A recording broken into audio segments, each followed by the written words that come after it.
LPJ. We finna get right with inside advice. Some ill entertainment, industry insight. Listen, it's like sitting, building up on the yard. HU, the Bison Chats, the Vanguard. HU, you know. Ooh! Welcome to the yard in the Bison Chats. I'm your host, Roddy Mel, a graduate of Howard University. At least that's what the A building said. The Bison Chats is a podcast where an HU Bison interviews an HU Bison in the entertainment industry. This podcast is in association with the Kelly R. Griffin Bison Project. From Howard to Hollywood, Cycle to a feature film that will be written, produced, directed, and starring HU Bison. Probably doing the PR too. If you hear any gurgling or any pouring, that means it's noon on somebody's college campus, and we are doing some social drinking in here. Don't forget the Bison Chats are interactive. Play the Bison Chats drinking game in which each and every time you hear the word bison, you take a shot of an alcoholic beverage. Not water, not juice, not soda, alcohol. Get your drink, get your shot, glass, bison, bison, bison, bison. So catch the hell up. On today's Bison Chats, we have no doubt a Howard graduate, but a Hollywood insider. This woman is an entertainment reporter, a host, a producer. She has covered entertainment, music, movies over the past decade. She started out as an associate producer at the E! Channel. She's contributed to BET, thegrio.com, the E! Channel, E.T., HuffPost, AOL, and just a constant staple about town. She is a lover of Jesus and a Seattle native. So I'll assume a Seahawk fan. Absolutely. And you are the president and CEO at A Girl Productions. You got it. The Bison Chats welcomes to the yard the talented and the esteemed Danai Maraire. Thank you kindly. Damn. So good to be here. I worked so hard on that. It's What an auspicious welcome. That was wonderful.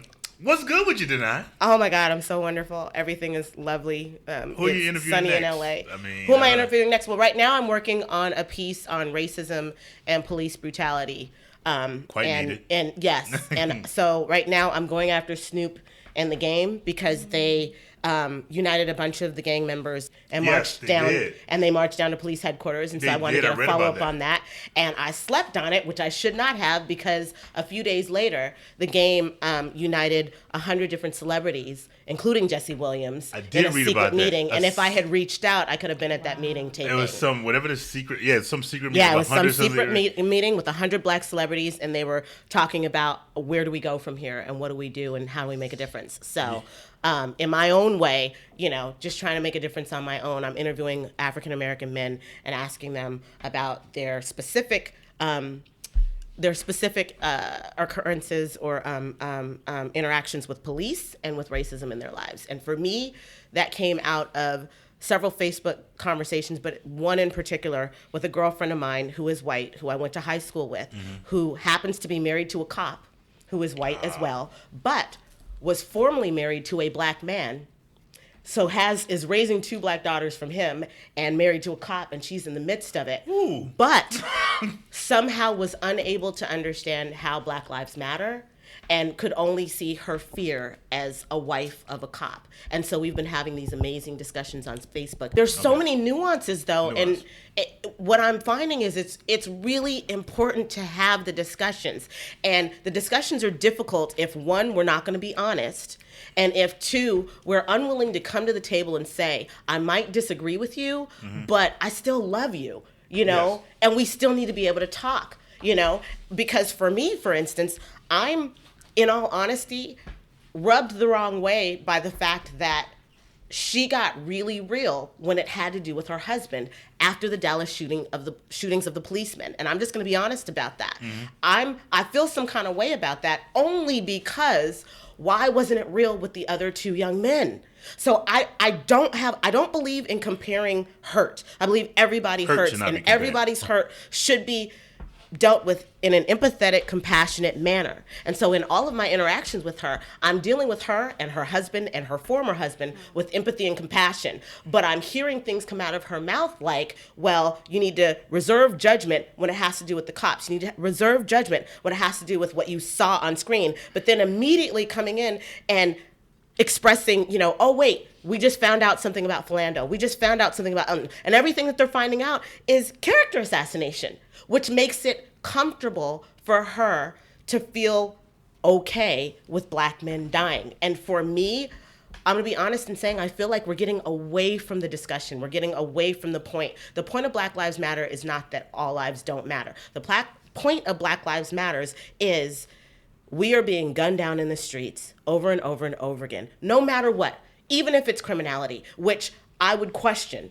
But even if it is criminality, they deserve a trial. They deserve a lawyer. They deserve due process. They deserve to go through the justice process. And they're being robbed of that because they're not even making it out of the interaction with the cops. And I think you said, make a good point. That's a very salient point that I don't think people, why is your level of empathy varying? Yes. Your level of empathy should not be, because and you want us to believe that all lives matter and that blue lives matter, but when it's a black man, you're not running to his aid. But when it's a cop, you're running to his aid, and I understand it. And again, I want to be really specific. Yeah. I am not anti-cop.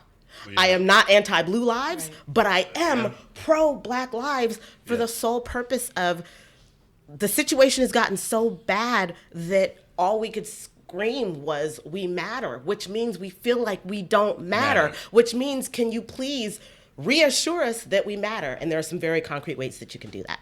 Oh, very so much. I'm going to be nicely said. Nicely said.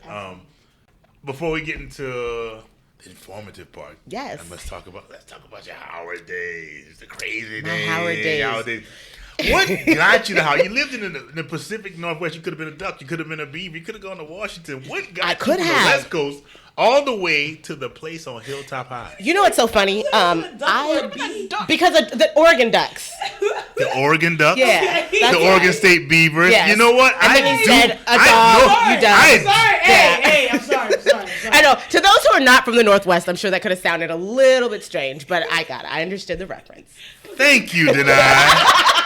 Man, I am really trying to do an interview here, and I am so interrupted. It's all good. So what took me to Howard, very interestingly, I had a teacher who's amazing, and this will tell you, the impact that teachers can have.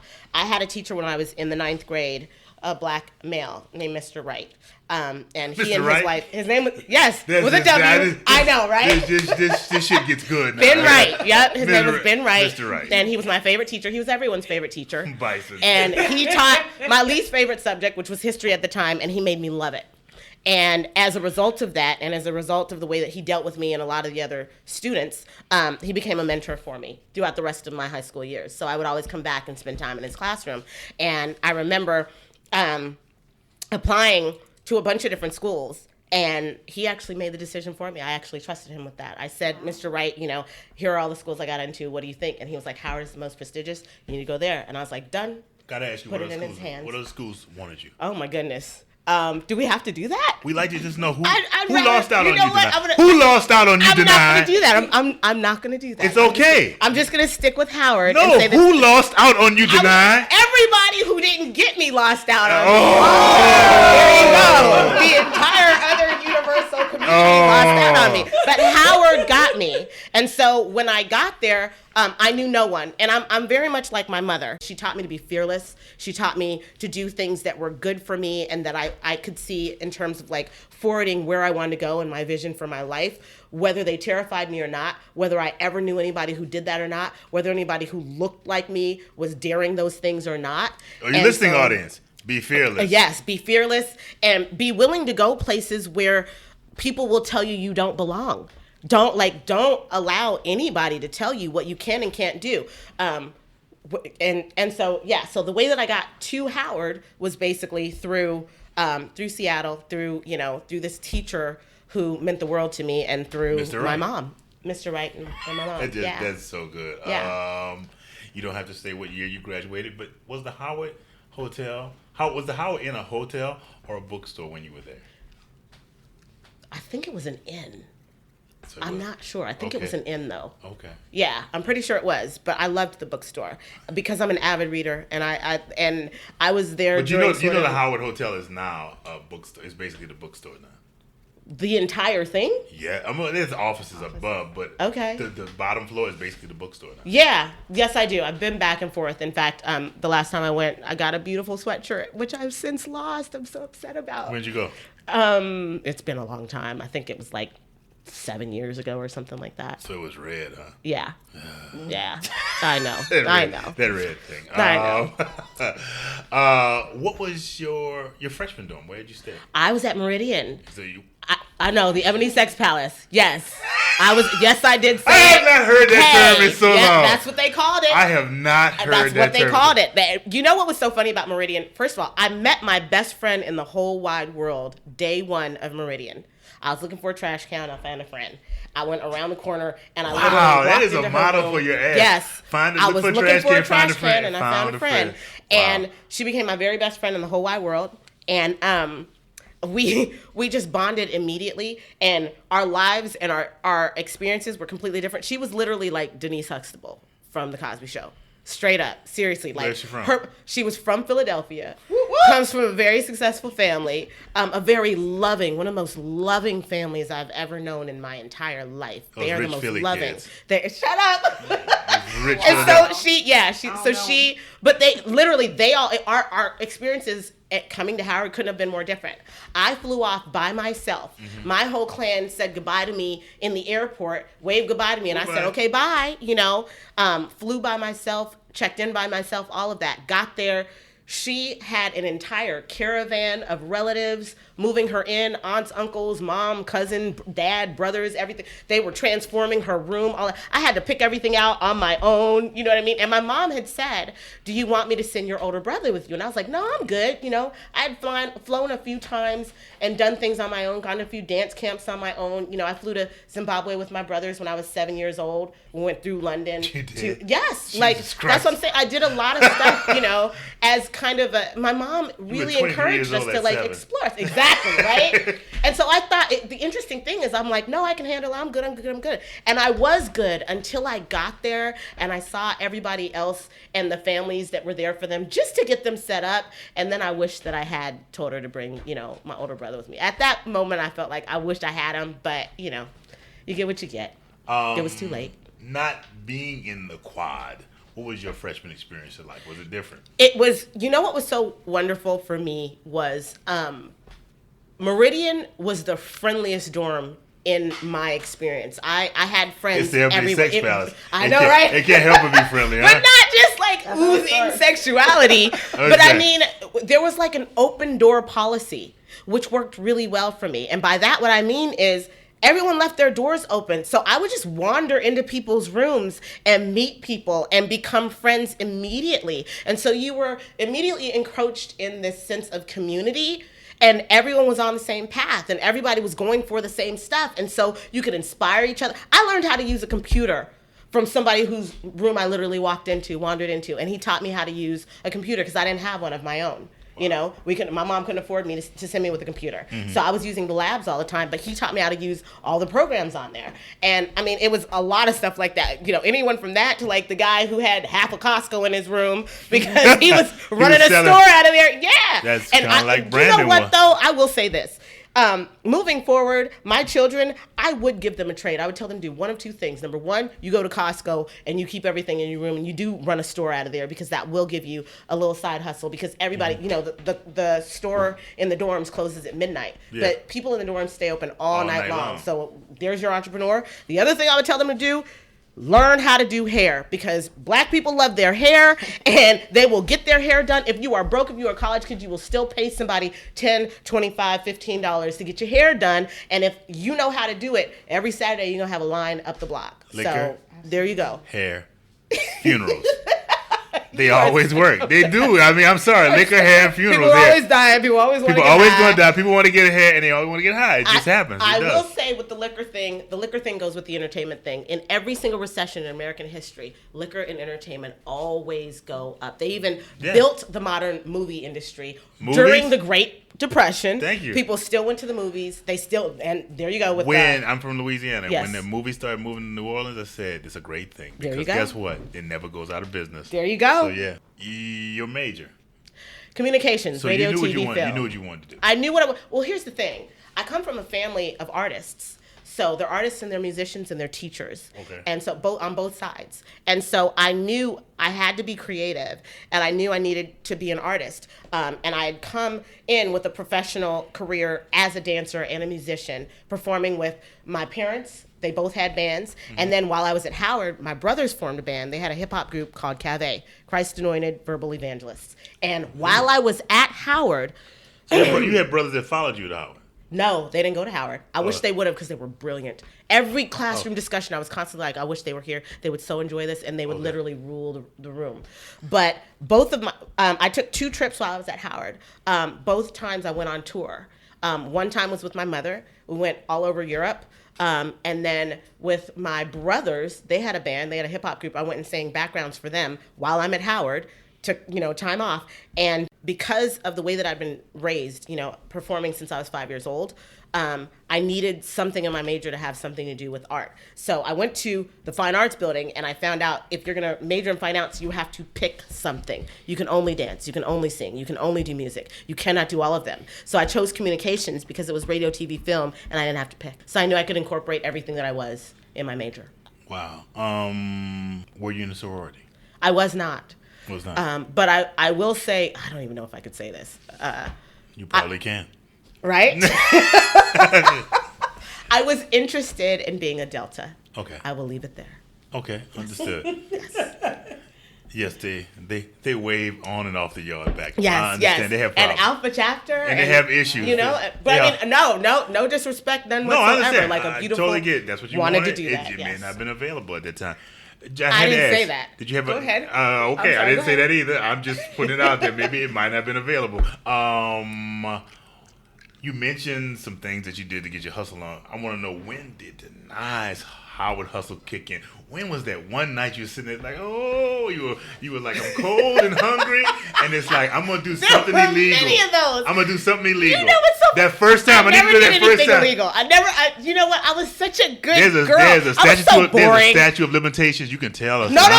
You know what? Tell us the truth. I was so boring. I'm dead serious. Like, I literally, here's the thing. I didn't say you strong arm anybody with a gun. Just like, what did you do? Messy. No, you know what's so funny? I spent most weekends playing spades downstairs at Meridian. I was afraid. That's why I was so boring.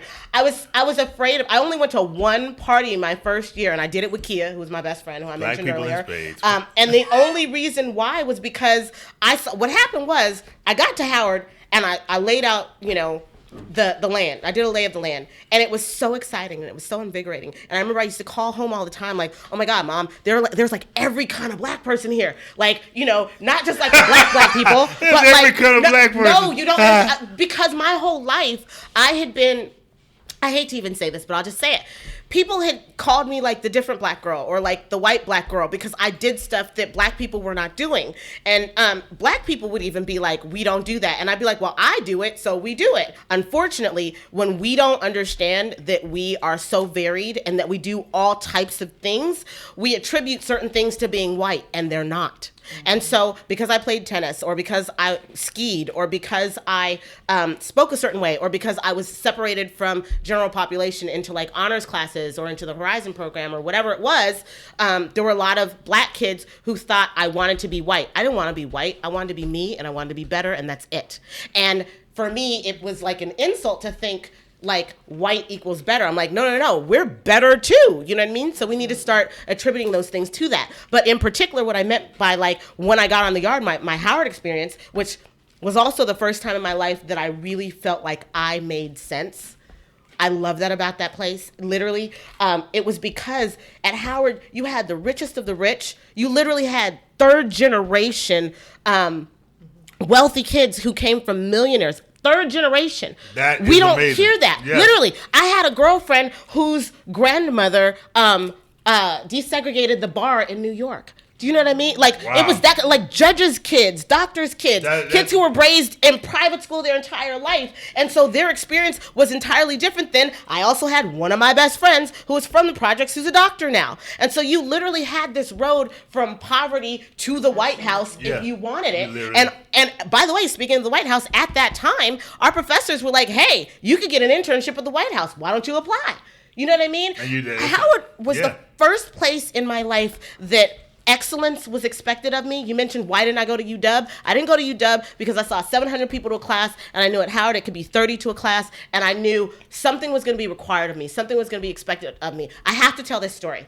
Dr. Madabani, one of the reasons she's my favorite professor, I was slacking.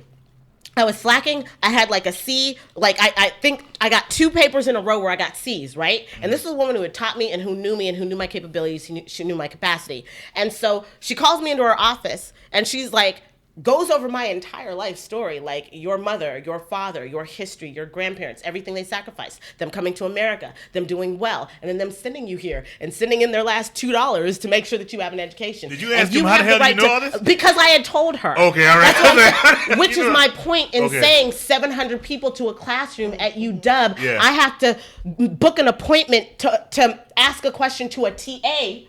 Yeah. Or I can have that kind of a relationship with my professor where she knows my history and she uses my history to then say, how dare you come into my class and get a C when you are an A student? Left me walking out of her classroom, literally scratching my head, crying like, I got to do better. I wouldn't get that at UW. I couldn't get that at UW. Wow. Nice. That's real. I'm telling you, I love, live, breathe, die for Howard. It was the most amazing. And the thing was, I was raised in largely white schools in Seattle. And so an opposite experience would be me having a girlfriend, Phoebe Anderson. I'm putting you out there, Phoebe, who was wonderful. You're out there, Phoebe. It's you know over. what I mean? A white girl who I had played sports with all the way up, and her family were really, really wonderful to me. And this is where it's all about, like, exposure. You want what you're exposed to. And so if you're not exposed to anything, then you don't want that. And so with her dad was a lawyer, her mom was a teacher, her mom was a substitute teacher. I was in a bunch of her classes as well. And they just loved me. So me and Phoebe played on the basketball team together and the soccer team together.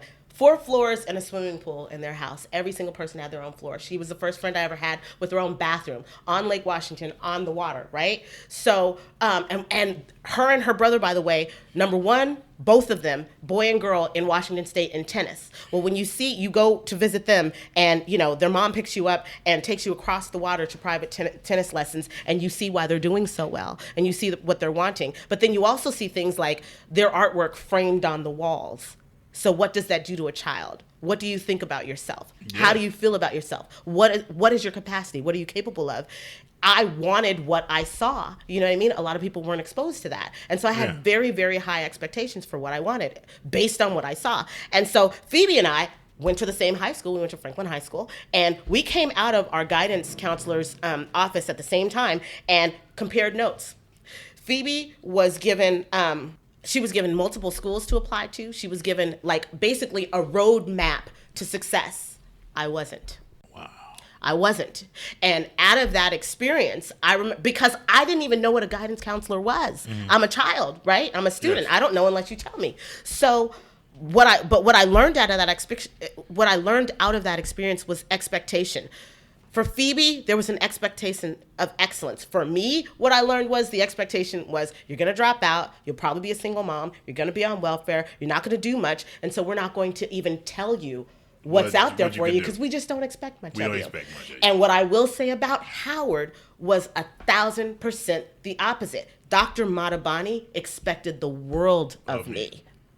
And I needed that. I needed a kick in the butt because I was able to do. But if nobody cares about you when you turn in 2 C's, you know, one after the other because you're in a class full of 700 people, or because they just look at you and say that, whichever one. And the point is, there was something expected of me at Howard. It's expected. And so when people question things, they say, you know, why'd you go to HBCU? That's why. That's why, because there was something required of me. There was something expected of me. There was a standard. Now I'm going to ask you this. When you got that degree? That degree. Yes. The story. your story. Where does it all begin? What makes you say, okay, what's next? So How was Hollywood? I hated the last week of school. I hated it with a passion. I had friends in all different schools, and I will use the School of Engineering as an example. Most of my friends from School of Engineering came out with job offers, and people were willing to pay off their loans and move them across the country, and they were all salaried and all that stuff. That was not my case. I didn't come out with a job offer. I didn't know what I was going to do. And so everybody was asking the last week of school, what are you doing? What's your plans? Blah, blah, blah. And I was just like, I'm going dream chasing. That's what I said. I'm going dream chasing. Damn. And that's all I knew, And so I ended up back in Seattle. I worked for a corporation for a while, and I met one of my best friends now there. And she lets me know that I was depressed that year, that I always talked about wanting something more. What I know was we were making a lot of money, and every week we would go to like the 44th floor and watch people retiring, right? This is my first job out of college. I'm at home. I'm working in corporate America. I'm not doing anything with my degree. And we're watching people retire. And I could see it. I could see my life. I could see me, with a 2-car garage, married with the kids, and they're in private school, and we're living across the water with a view and the 2 cars in the garage, the whole thing. And I was terrified. I hated it. It depressed me. It made me sad because I felt like if I do not at least try, then I'm a coward and a failure. And that's what that would be for me. And so even though I knew that was safe, every single day, I was like, I got to get out of here. And so I eventually saved enough money. And my dad had a friend in LA. I had one friend in LA, common story. It was either LA or New York. And she said, come down. Can't do much for you, but my boyfriend is a director. I'll get you a job on a film. So 30 days. That's 30 days worth of work. That's all I had. You know what I mean? So I had my little car, and I had my little money, and I drove down here, and there were things that I did that my family did not know about. And I say that because there's opposition to anything that you really want in life. Always opposition. And so the question that was on me at that time, from a lot of different sermons and studies I was doing in scripture, was how bad do you want it? And so I was like, I really want it. And so first test came up. I'm about to go drive down to LA, and I get a phone call from the person whose couch I'm supposed to be staying on. And she says, sorry, bad time, can't do it. Sorry. Right. And all I can say is, okay, thank you, no worries. And so I had a conversation with God. He said, how bad do you want it? I said, I want it. He's like, if you go, I'll cover you. I was like, I'm gone.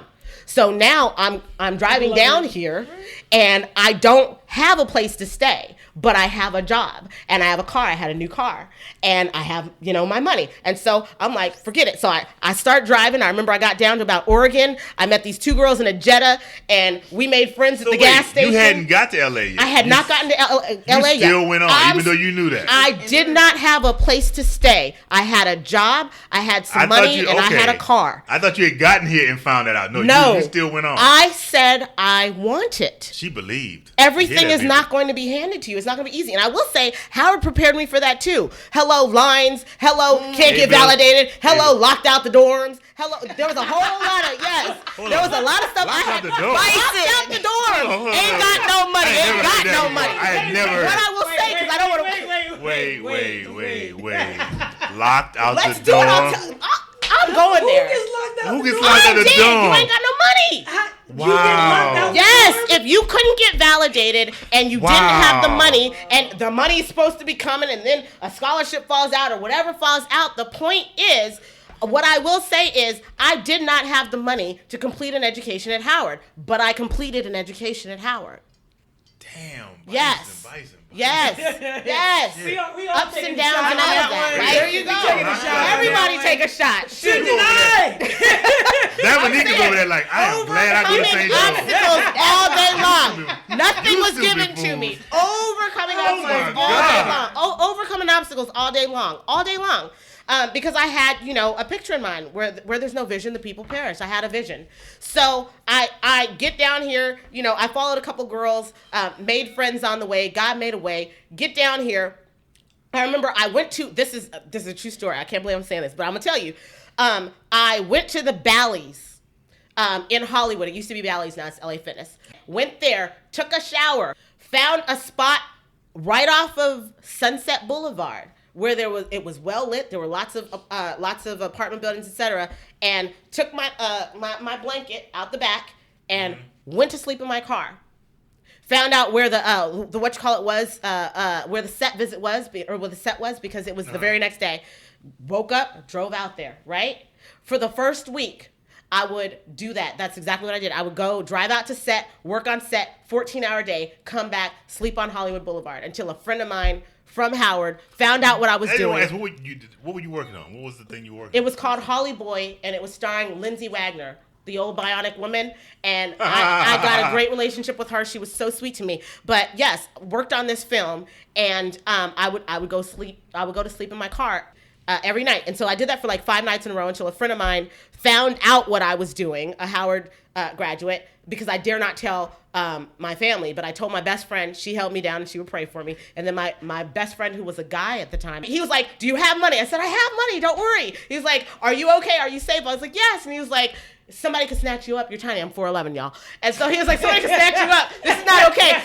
And he ordered me into a hotel room that night because he was like, "If you don't go to a hotel, I'm telling your mom." And I was like, "I can't tell my mom." So I went to a hotel. Exactly. And then by the end of that week, I found a place to stay. I was staying with one of the cast members on their couch. And then after that, I found a house after that. But my whole point was just, how bad do you want it? I want it bad enough to do whatever it takes. I knew I was going to be safe. I knew I was going to be fine. I knew I had the money to do what I needed to do. And it was like, if you can just get through this small period of time, then you'll be fine. I know. But everybody's not willing to do what everybody's willing to do. You know what I mean? I had a vision. This is what I wanted. So that's what I was willing to do. Worked on the set for 30 days. And from the set, made friends with everybody. Learned one of the most valuable lessons I learned in Hollywood on the very first day, where I went from being a PA to day 2 being promoted to a second, because all the ADs quit, the directors and all of them quit. All the ADs. They all did. And as my boss from the day before was quitting and being driven off on a truck, 2 things. Number 1, her loyalty, because she said, wherever they go, I go. So I was like, wow, don't ever forget that. Because I was like, wait, but you have a job. She said, no. They brought me on. I go with them. So she's driving off in the truck and she says, just remember, don't take anything personal. Nothing's about you. Don't take it personal. I don't care what happens. Don't take it. That is the most valuable lesson you will learn in this town, because you will have obstacles. You will get fired for stuff that's not your fault. You will get let go for stuff that has nothing to do with you. You will have people yelling and screaming at you about stuff that doesn't even concern you. And so if you can take yourself out of it and know it's not personal, and if you can even put yourself in your boss's, shoes and think, well, if they're yelling at me, somebody's yelling at them. We tend to be the center of our own world, but we're really not. It's you're clashing up with a bunch of different worlds and agendas and thought processes. There are too many things that involve to say that it's just you. And so, so you got to know that. And I will say, my next job was at NBC. I got let go, but I got let go in a way that didn't make any sense. My boss looks at me, and at that point in time, she told me, this was not about you. And she told me what it was really about. And basically it was nepotism. So I left, and it was not fair. I did not have a job. I did everything that I could possibly do. I went above and beyond the call of duty, but I still lost my job. And so in moments like that, you have to know it's not about you. One thing that is not about you. Consistent about this business is rejection. Every single successful person who has ever had a career in Hollywood has talked about rejection. Usually those rejections are widely on the underside of the business, but everybody gets rejected. They don't like to talk about it a lot, but if you cannot be rejected, and if you're only giving yourself, I like to say those people who say, oh, I'm going to LA, I'm giving myself 6 months or a year. No such thing as an overnight success. Most of them are 10 years in the making. There is no such thing as an overnight success. Never. No. Rejection after rejection after rejection after rejection, and most of those rejections had nothing to do with them. And so there were 2 common denominators that I found in success stories when I was studying both failure and success, which I'm working on a book on, by the way. But the 2 common denominators that I found was someone who was able to take every single, failure and just turn it into like not as a failure. Like they just took that as a lesson. Thank you. It's So you transform that into a lesson. Everything's a learning You just keep trying. So you just keep, you have more tries than you have losses. That's what it is. That is the key. You know what I mean? You will fail more than you succeed. You absolutely will. You take every failure and it's like, so it's not you a failure. cannot be afraid of failure. And we teach failure wrong. Embrace it. We teach Hug it. everybody to fear failure. But in Hug fact, it. successful people embrace it. So that was one thing. But the second thing was they all had one person in their corner who believed in them no matter what. No matter what. Even if they were failing, even if it looked like the building's on fire and you suck, somebody was still going, I believe you could do that. You know what? Someone I still told me think once you can. before, You it's know like, what? all you need is one person to You say yes. literally do. If you get one person to say yes, you'll be all right. You need one person to say yes, but you need one person in your corner when everybody's saying no to say you still can. So I remember I bring up, that first movie because everything in Hollywood, you hear about relationships, but it really is relationships. It's just who you're connected to. So you have to make friends everywhere you go. You have to be nice to everybody. And this is a huge one that I've seen high profile people who didn't get this principle. But today's intern is tomorrow's VP. For real. That's not me giving you some little idiom that I don't know what I'm talking about. I literally am telling you. Before. The foot you step on today may be connected to the ass. Not maybe, will be, guaranteed, and I've seen it. Yeah. And I've seen it. And those interns that you were stepping on, they hold grudges. They do. And so, true story, I know somebody who did step on an intern. The intern ends up working with one of the top directors in Hollywood, is what I will say. And so the person who used to step on them comes in for a meeting with top director. And the intern is in the meeting because top director loves the intern, who's no longer an intern, of course. And the person leaves. The script is amazing. The director turns to former intern and says, what do you think? Speak freely. I want to hear your honest opinion. Intern says, not a nice person. Script goes in the trash. That easy. That easy. It's that Just be good to people. And be particularly good to people who you think can't do anything for you. Be nice to the security guard. Just be nice to everybody. Be nice to the, you know what I mean? Be nice to the cousin. One thing I've learned about that. Yes, just be but nice I'm to telling you, people are so busy stepping on toes to get to the celeb or the person that they think has all the power. The other thing that y'all need to know is assistants run this town. They do. Stop trying to get to big person. Who answers You the need to phone? make friends with the assistant. Who answers the They phone? are the gatekeepers. This is what I'm saying. And you're Oh over my here God. acting like the You assistant cannot ain't get a nothing. meeting. You can't get through the assistant. Who answers the All phone? I'm saying. Who answers the and phone? you have the nerve to be rude to the assistant Can't. trying to get to the person they rep. You don't know that's their right hand. Exactly. The other thing that I will say is do not gossip in this town. Do not gossip. Do not gossip. And I mean the celebrity stuff that normal America tends to take part in. And the reason you don't gossip is because everybody's here and everybody's connected and you never know who you're talking to. My relationship with Christ is what has gotten me through everything in this town. I had to have a relationship with God. It would not have happened without that. There's too much against you, and there are too many different objective, agenda, etc. You're clashing up against too many different people and too many different things, and there's just too much against you. You know what I mean? So if I did not have a spiritual foundation, it just would not work. It wouldn't have. I would have given up and gone home a long time ago because I would have been taking stuff seriously, or I would have been taking things, the wrong way. Or if I had a failure, I'd have been like, oh, that means it's over. Instead of knowing, no, love, you're right on, you're right on the path. You're exactly where you're supposed to be. Opportunities are everywhere in this town, but no one's just going to give it to you. You have to think outside of the box. You have to think creatively. I always use sort of this idiom of Hollywood is like this mansion, right? And there's a party in the mansion and everything you want is in that mansion. And someone told you could go into the mansion, but most people walk up to the front door, knock on the door, and when no one lets them in, they leave, There's a party going on. No one can hear you. There's music, there's laughter, ain't nobody thinking about you. So if you knock on the door, no one's gonna let you in. But if you go around the side, you'll find the gate is open. If you look to your left, there's a window open. It doesn't happen to be locked. The chimney's there. Oh, look, there's a ladder. Around the side door, there's another. Oh, wait, there's a car back here, and there's a guard gate. And if you get in the car, you can go in the guard gate. And there are 15 different ways to get in. The only one that's not going to work is the front door, most likely.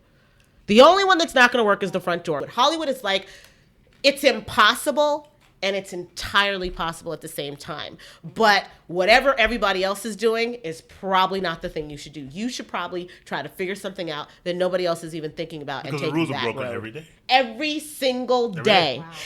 And ask for forgiveness, not permission. If you ask, the answer is always no. But you can always apologize if you didn't know.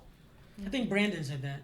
It's true. Always, I've gotten into did. so many powerful rooms in my life, in my career. 3 times I got into rooms where the President of the United States was at. This was at Howard. 3 times I got into rooms where the President of the United States was speaking. I was not frisked, no ID, no nothing. Just, they say a clipboard and a confident wave will get you in any building in the world. You know what I mean? And I say that's a reference from The Paper, which is one of my favorite movies. But it's the concept. It's not necessarily literally a clipboard and a confident wave, but it really is act like you belong, get in there, know what you have to say, and have a story. You know what I mean? Figure it out. But I'm just saying, this goes back into those failures. You got to try a bunch of stuff. Serena Williams is the last thing I'll say on this. Serena Williams, I was studying her stats, and I found out she has more unforced errors than anybody else in tennis. That's one side of the story. The other side of the story is she has more winners than anyone else in tennis. What does that tell you? She takes more chances. She's willing to lose. She's willing to do it wrong Just go back in to order to figure out how to do it right. I'll fail. You got to try something. You got to take a chance. You got to be willing to fail. You know what I mean? I lied. One more story. There's a woman, Sarah. I can't think of what her last name is, but she is a billionaire now, and she created Spanx. And her dad, what he taught her about failure was her and her dad and her brothers and sisters would get around the table every single day. And the question was literally, what did you fail at today? What did you fail at today? Literally. And it'd be like, Dad, I tried out for the cheer squad and I blew it. Congratulations. Good job. Well, Dad, I tried to get this math test right and I got a D. Amen, you tried. You know what I mean? Man, I was trying to put this chemical experiment together and it went all wrong. Amen, you tried. How do they think about failure? Are they terrorized by it? Nope. Do they fear it? Or are they running toward it knowing that it's a necessary portion of success? Mm-hmm. Nice. That's my everything. Church on Sunday. I know. That's all I'm saying. That's all I'm saying. That's all I'm saying. I said I wasn't going to do this. I'm just saying we need to reprogram our minds. We need to reprogram our minds. Absolutely. We really do. Oh my God. Damn, she's right. I got to change. I can do better. I said, She was talking to me. you bullshit. You bullshit. I'm sitting here saying, I can do better with my life. Yes. I can do better with Coming my up life. higher. Oh my Come God. on up You're gonna sit higher. your girls down tonight when you go home. sit there They're with gonna be something. like, what is wrong with Yes. What did you fail Trying at this shit today? like, girl, Come on. Come on. you can do this. Come on. What is wrong with you, Dad? Yes. I just wanted pork chops. Yes. God damn. And so I've been fortunate enough to have amazing moments that have confirmed that I'm on the right track and that I need to keep doing what I'm doing. Here's a great story. I get an interview with Diddy. This is my first time interviewing Diddy. And so I was supposed to interview him backstage at Jimmy Kimmel. And it was regarding the Essence cover, No Ordinary Love, with him and Kim on the cover, And so I go to the Jimmy Kimmel show, and everything that the publicist has, and it wasn't from the Jimmy Kimmel show publicist, by the way, but everything that the publicist that I had contact with had promised me systematically was like, no, no, no. So you're going to get Diddy coming out of the car. Can we get him? No. You're going to get him in rehearsal. Can we get him? No. You're going to get him, doing ABCD. Nope. You can't do this. You can't do that. Can't do that. Everything was no, no, no. On top of that, had a cameraman for about 4 hours. Lost him after 4 hours. Now it's getting hairy because all I knew was I got to turn this interview in. They're expecting it in the New York office, right? Mm-hmm. And it had been approved, but everything is just systematically going, no, no, no, no, no. And I remember, and this is the interesting part, I'm sitting outside on a bench and I hear God say, praise me. So I start praising him in my mind because I don't want to scare anybody at the show. So I start praising him. As soon as I start praising God, publicist comes out and goes, I'm sorry, honey. I've done everything I can. You're just not going to get the interview today. It's just not going to happen. She leaves. I said, thank you very much. My cameraman now, you want to up the stakes and make this impossible, says, Danai, I have to go. I have another shoot, which he did. I said, okay, cool. Hand me your videotape. So he hands me his tape.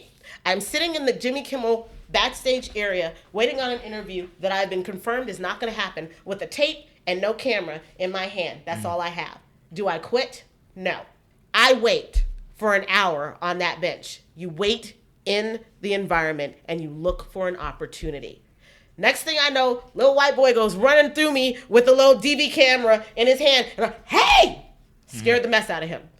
Excuse me, sorry, didn't mean to scare you. However, here's what's going on. I have an interview with Diddy tonight, and I do not have a camera. I had to let my cameraman go, blah, blah, blah, told him everything that's going on. And I said, can you shoot it for me? He says, do you have a tape? I said, right here. The tape happens to fit his camera. Great. He says, not only will he shoot it for me, this young man ended up being Diddy's personal shooter, because at the time, Diddy was shooting a bunch of YouTube stuff. By the end of the night, this young man shot my interview for me. I got my interview with Diddy. He did everything that I asked him to do. It took, I want to say, about 11 hours for it to actually end up happening, because we had to wait for the show to be over. We had to wait for, I don't know, all these different, they started closing up. They started turning the lights off. A security guard is coming to me saying, ma'am, you can't be back here. And I'm, no, you don't understand. I have an interview with Diddy. I didn't have an interview with Diddy at that point. I'm just saying, speaking, professing what is going to happen, declaring with authority, no, you don't understand. I have an interview with Diddy. And sure enough, because I did that, someone else did come back there and say, no, she's fine, leave her alone. And I remember at the end of my interview, Kevin Lyles looking at me and going, good job, kiddo, and walking off. Nothing's going to come easy. Nothing's going to have no obstacles in it. You're going to face obstacles. You're going to face the impossible. People are going to tell you no. It is an uphill climb. You got to decide whether you're going to take that no or not. I had people who told me the same way. You're like, maybe you wouldn't have slept off of Sunset Boulevard in order to keep the job on the film. You're right. Then you didn't want it. That's what it required out of me. You didn't want it that bad. And you're not going to get it. And that's fine. That was my road. For other people, I had them tell me when I told them that story, 11 hours for an interview, I'd have been out. It ain't even that serious. I'm going to get my... Cool.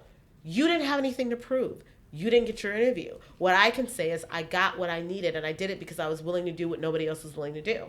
And as a result, well done, thy good and faithful servant.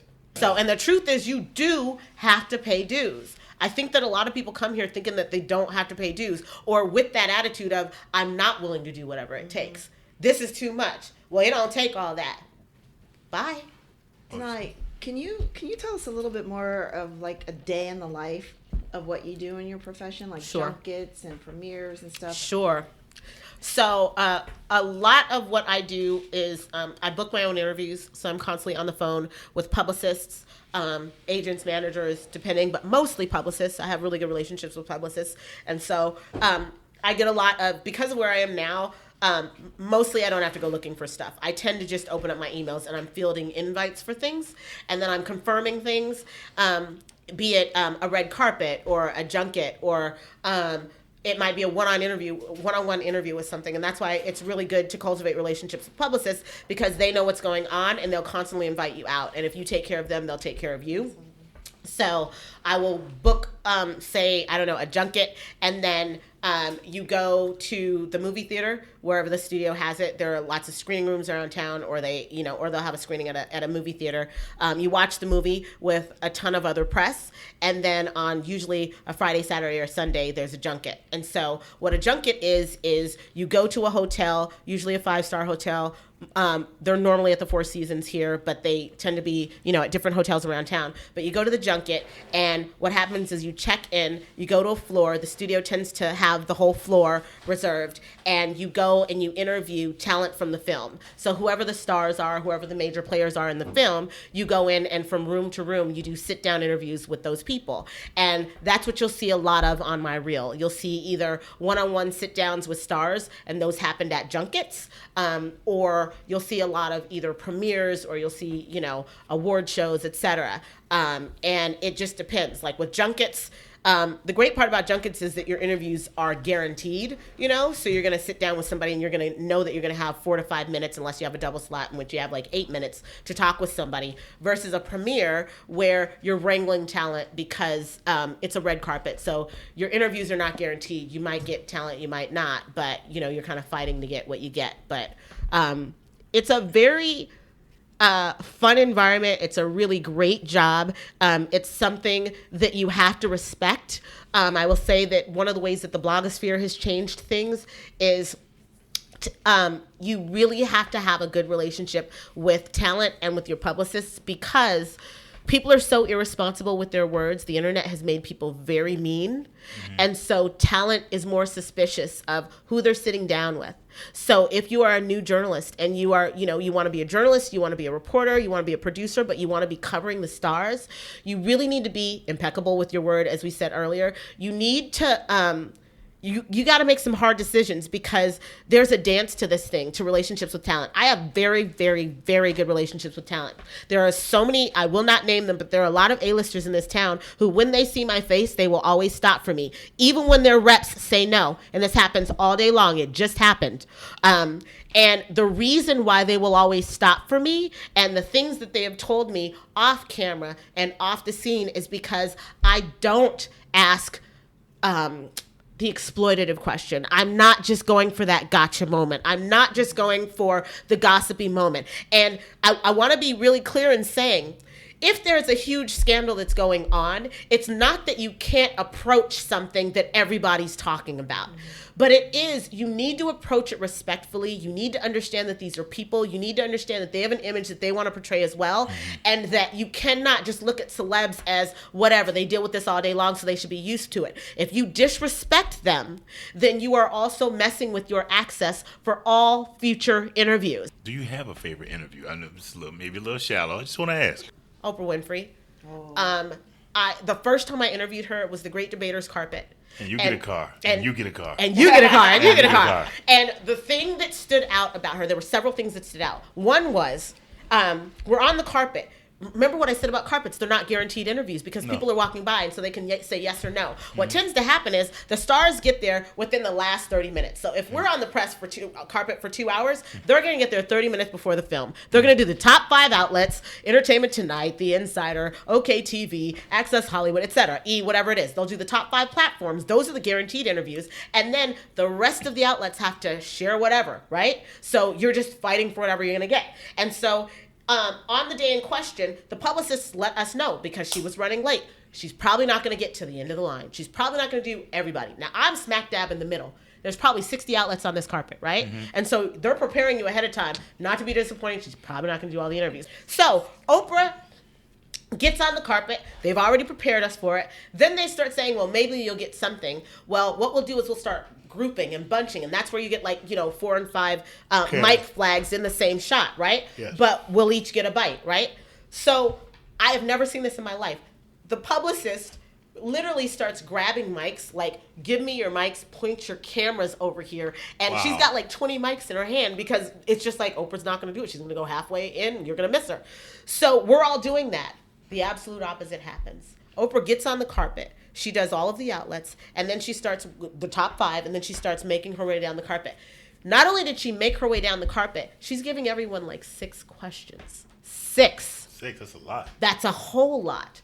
She literally is. And so by the time she gets to me, and literally everybody's falling in love with her as they go, because they're like, we thought we weren't going to get anything. Then we thought, well, maybe just one question, because we're used to that. Not only is it not one question, I'm getting 6 questions in, and she's going to every single person. By the time she got to me, I remember asking my questions, and at some point I said, what are you doing? Do you understand that nobody does this? Do you understand what we're used to? Do you understand that everybody, we're all falling in love with you. We're not used to this. What the hell? And she said, this is my premiere. I've seen the movie. It's my movie. I've got forever to watch that movie. I have one night where I'm going to have the entire press corps on a carpet ready to talk to me about this film. So I'm going to talk to every single person on this carpet. Was it? Remind me. Great Debaters. Wow. Do you understand that as a result of that Great Debater story was the lead in for every single outlet that night? Do you understand that everybody was in love with her? Do you understand that every single person got taken care of, and therefore every single person took care of her? That's how you do a carpet. That's how you sell a movie. It's true. And that's professionalism, because she's the one person in Hollywood who doesn't have to do that. Who, if she went in, you'd be like, we understand. Yeah. And she's the only one who didn't. Right.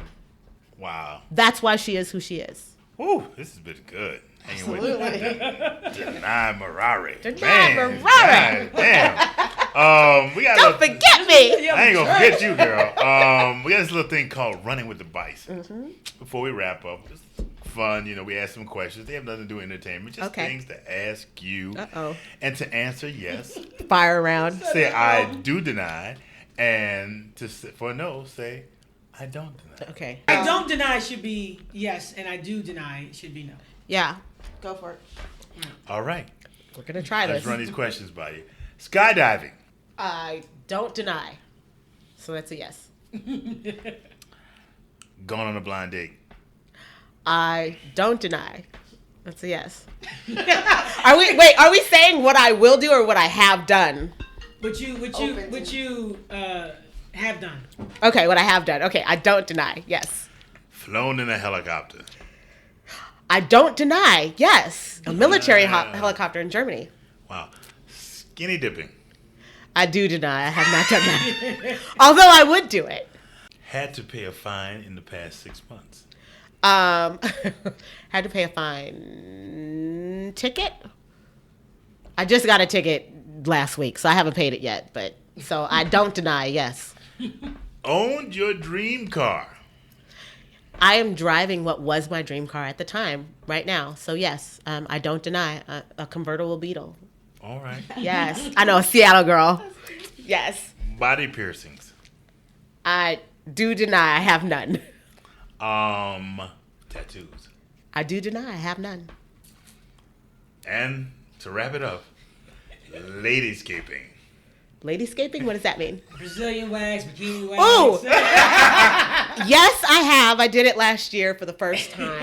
Yes. And on that note, that is all the time. That was an intimate question. Yes, all We the like to time. end on that one. Yes. Love to end on that. Ladyscaping. All Okay. the time we have. So, any projects that you'd like to talk about that you have? I'm really excited about what I'm working on right now. I don't know what it's going to end up being. I think that ultimately it will probably be a short, but it is my interviews with African American men, particularly after this Philando Castile and the Sterling matter and the cops shooting. And I'm basically asking African American men about their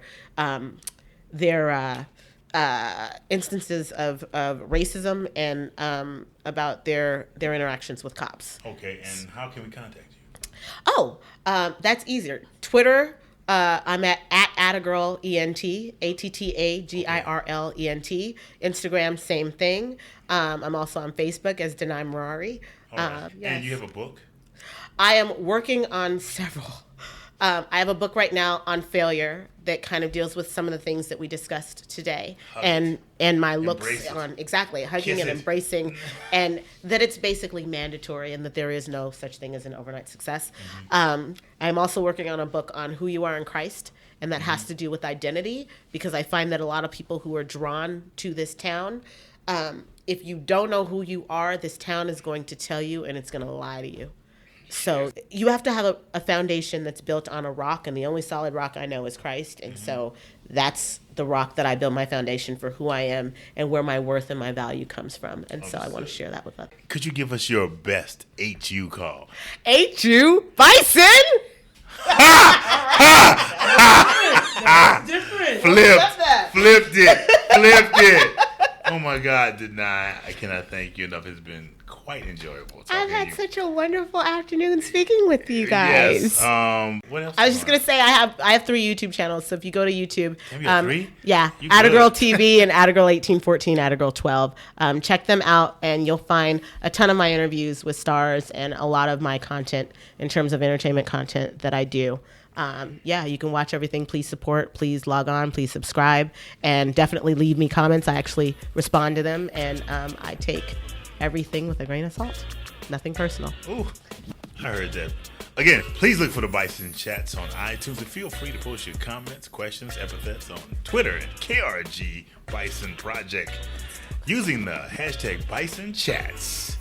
Again, another shout out to Eric L. Powell Jr., aka ELPJ, and Jay Blocko, who provided the Bison Chats theme song.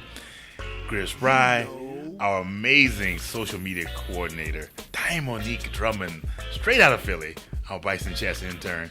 Also not a Bison, but she is from Philly. We do adore her. And our other intern, Kyrie Jackson, our HU intern, and as always, our esteemed producers, Stacey Alfonso and Kelly R. Griffin. Again, I'm your host, Roddy Mel. You can find me at Bison Chats, host at krgbisonproject.com. If you wake up, you got to have a chance, people. I'll see you next week on the yard.